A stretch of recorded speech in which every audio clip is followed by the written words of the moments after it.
Now, the DSM says there are 3 kinds of ADHD. Let's shift gears here and get honest. There is not a combined inattentive or hyperactive type, and DSM V will abandon them.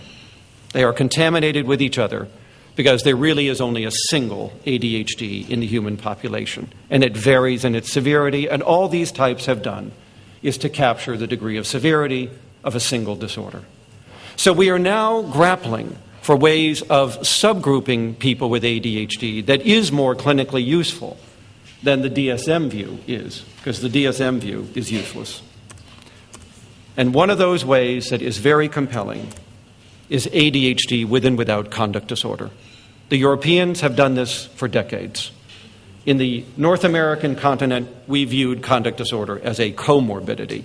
We are now looking at it as a subgrouping criteria. Because you see, ADHD children who have conduct disorder differ from ADHD children without it in many, many respects. So many, in fact, that we are now coming to think of this subset of children who have both disorders as a unique form of ADHD. Because both disorders are more severe. Both disorders start earlier. Both disorders are far more persistent. And the combination of these disorders will predict ongoing difficulties with antisocial behavior into adulthood. And just as important, these individuals carry a high risk for psychopathy. 1 in 5 of these children is a budding psychopath, a child who lacks guilt, conscience, empathy, and remorse, a child who is a predator.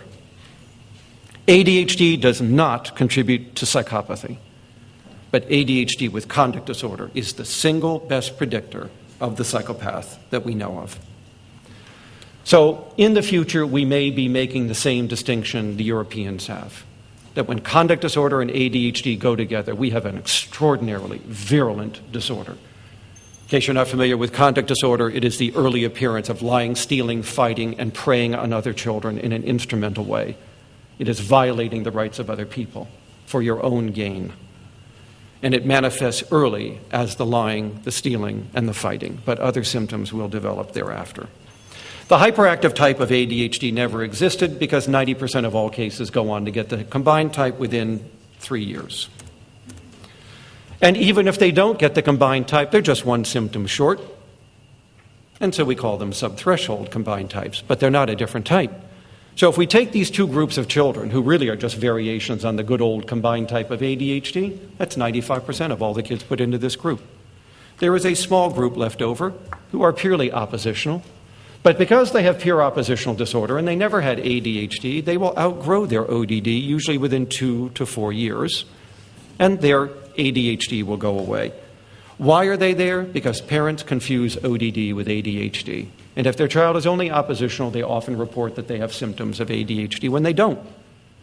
But ODD alone is a relatively benign disorder, unless it goes with ADHD, and that it is a highly persistent disorder. Now, the real action during the past decade has been with this inattentive group of children, most of whom are combined type children. And they grew up, and they lost some hyperactivity along the way, as we said. And as a result, there's going to come a time in adolescence, and especially by adulthood, where they're just not hyperactive enough to stay in the combined type anymore. And so clinicians relabel them as inattentive type, but they shouldn't. Once combined type, always combined type. But you can see how at least half of the individuals get put into the inattentive group. They're just outgrowing their hyperactivity. And then there's that group of children who just are 1 or 2 symptoms short of being in the combined type, but they have the combined type anyway. They're just a milder version of it.